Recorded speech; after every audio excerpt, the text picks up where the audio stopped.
жазылдым, жақсымын деп жүрмін, қанша пластырларын бәрін қойдым, бірақ дәл осындай жақсы результат ол кезде алған жоқпын. Натурпродукт қой мынау. Мынаның енді кереметтігі солай, менің өзіме солай болды. Одан кейін маған тағы да іштеді, сосын мына екеуін қосып, менде очищение болсын дедім. Мынау енді жаңағы қанды тазалайды, қанның құрамы микроб, бактерия, грибок, құрттар дейді. Біздің бұрынғы жаңа туберкулез ауруын қазақтар ата-бабамыз құрт ауруы деген ғой. Сол бір айда открытый туберкулез жазылады деген жазу бар. Сол екеуін ішкен кезде мынау менің қаннан бүкіл организм тазалансын дедім да, екінші мынау ішектерімнен тазалансын деп осы екеуін ішіп тауыстым.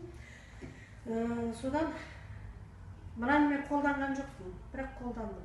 Осы үшеуінен өттім мен, енді менде бұрын осыдан 6 жыл бұрын жаңағы неден өткен кезде маған полиартрит бастамасы, полиартрит бар деген, бірақ полиартриттен менді қатты біліне қойған жоқ.